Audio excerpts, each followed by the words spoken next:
Assalamualaikum warahmatullahi wabarakatuh. Kembali lagi dengan saya Abdul Rahman Wahid dengan NPM 115066114. Pada video kemarin kita sudah membahas image histogram. Pada video kali ini kita akan membahas konvolusi.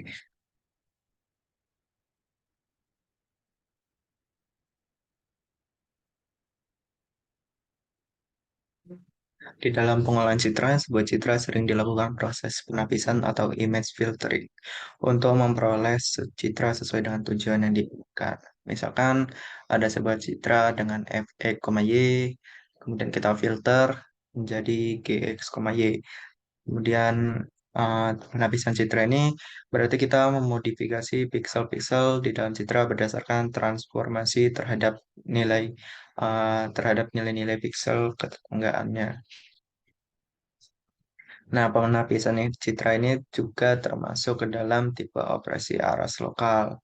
Nah, di mana T operates on a neighborhood of a pixel.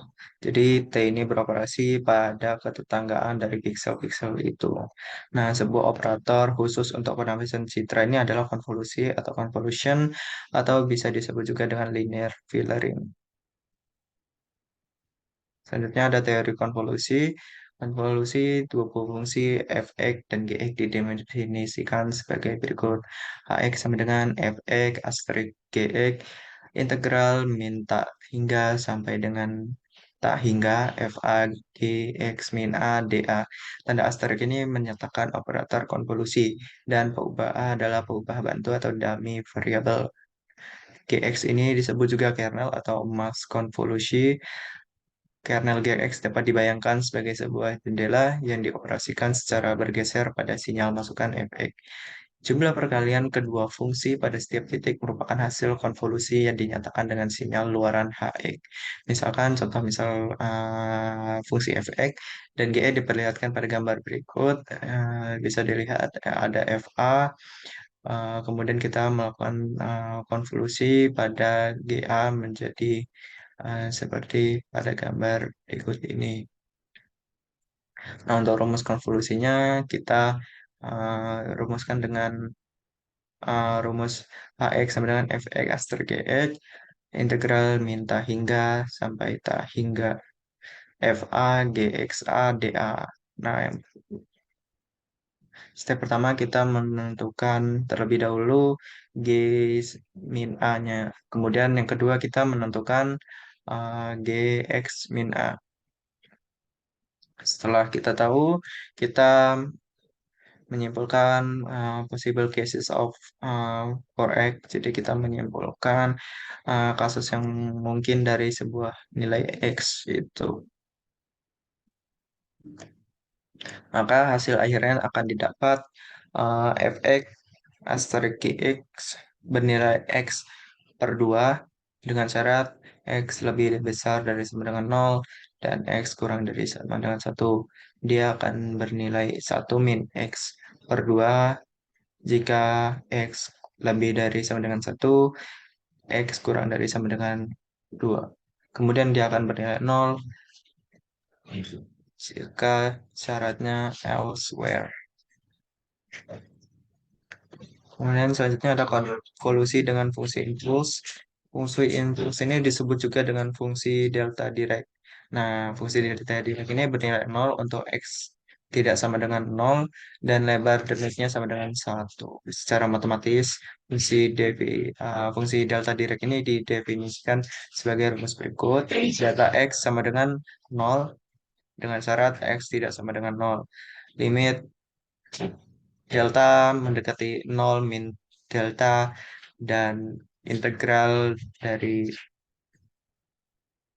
min delta sampai dengan delta x dx sama dengan 1. Untuk fungsi-fungsi sifat dari fungsi delta Dirac ini sebagai berikut. Yang pertama, integral dari min tak hingga sampai dengan tak hingga fx aksen delta x min x aksen dx aksen sama dengan fx.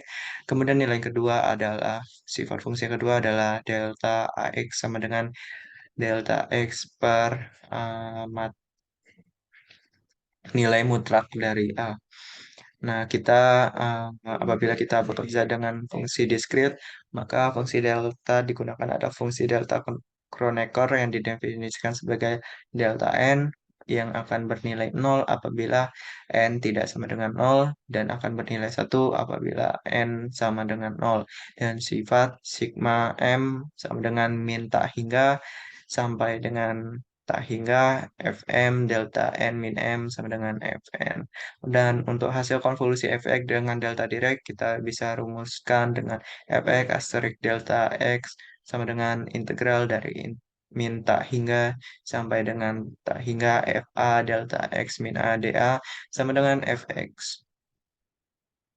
Maka hasil konvolusi fx dengan fungsi gx sama dengan delta x plus t plus delta x plus delta x min t. Nah, kegunaan dari fungsi impuls ini adalah untuk penarokan atau sampling sinyal kontinu menjadi sinyal diskrit. Nah, prosesnya ini dinyatakan sebagai perkalian sinyal kontinu Ft dengan fungsi penerok berupa rentetan sinyal delta sejarak T satu sama lain. Fungsi penerok itu dapat dinyatakan sebagai rumus berikut. St sama dengan sigma min tak hingga sampai dengan tak hingga delta T min NT. Dengan demikian, bisa kita rumuskan FA T sama dengan FT ST sama dengan FT sigma min tak hingga sampai dengan tak hingga delta T min NT sama dengan sigma min tak hingga ta- sampai dengan tak hingga FT delta T min NT. Kemudian konvolusi pada fungsi diskrit. Nah, untuk konvolusi pada fungsi kontinu, fx dan gx bisa dirumuskan dengan hx sama dengan fx asterik gx integral min tak hingga sampai dengan tak hingga fa gx min a dA. Dan konvolusi pada fungsi diskrit kita bisa rumuskan dengan hx sama dengan fx asterik gx sigma a sama dengan min tak hingga sampai tak hingga fa gx min a. Dan untuk konvolusi yang bersifat komutatif kita bisa rumuskan dengan fx asterik gx akan bernilai sama dengan gx asterik fx. Nah, untuk sifat-sifat dari konvolusi sendiri itu ada yang lima. Yang pertama itu ada komutatif, di mana sifat komutatif ini adalah f asterik g akan bernilai sama dengan g asterik f. Dan yang kedua sifat asosiatif, f g dalam kurung asterik h maka akan bernilai f asterik g asterik h. Dan untuk yang homogenus, f asterik delta g sama dengan delta f asterik g. Dan untuk yang aditif atau yang distributif bisa dirumuskan dengan f asterik g plus a maka eh, hasilnya sama dengan f asterik g plus f asterik h. Dan untuk yang sifat eh, shift invariant kita bisa rumuskan dengan f asterik g x min x0 y min y0 akan bernilai sama dengan f asterik g x min x0 y min y0. Sebenarnya ada konvolusi pada fungsi Dwimatra. Nah, citra ini termasuk juga sinyal Dwimatra, di mana untuk fungsi Dwimatra ini terdapat fungsi dua peubah. Operasi konvolusi didefinisikan sebagai berikut. Yang pertama untuk fungsi kontinu h, x, y, maka fx, y asterik g, x, y akan bernilai sama dengan integral min tak hingga sampai dengan tak hingga dan integral min tak hingga sampai dengan tak hingga f a pangkat b g x g x min a y min b dA dB. Dan untuk yang fungsi diskrit kita rumuskan dengan h x, y sama dengan f x, y asterisk g x, y sigma a sama dengan min tak hingga sampai dengan tak hingga sigma B sama dengan min tak hingga sampai tak hingga f a, b g x min a y min b. Nah, g x, y ini dinamakan convolution filter, convolution mask kernel ataupun kita juga sebut dengan template.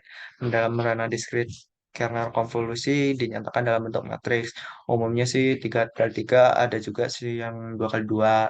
Nah, untuk ilustrasinya sebagai berikut. Jadi konvolusi itu dapat dipandang sebagai kombinasi linear dari vektor piksel dengan vektor kernel.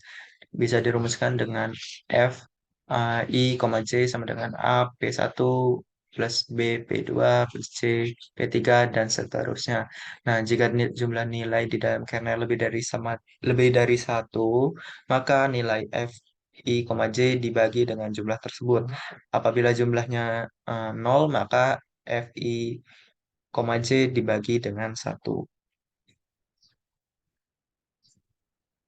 Nah, operasi konvolusi ini dilakukan dengan menggeser kernel konvolusi piksel per piksel. Hasil konvolusi disimpan di dalam matriks yang baru. Nah, dengan catatan, kita melakukan operasi clipping jika hasil konvolusi menghasilkan nilai piksel negatif atau lebih besar dari nilai keabuan maksimum. Misal, kita jadikan 0 jika hasil konvolusinya itu negatif. Dan kita jadikan 255 jika hasil konvolusinya lebih besar dari 255.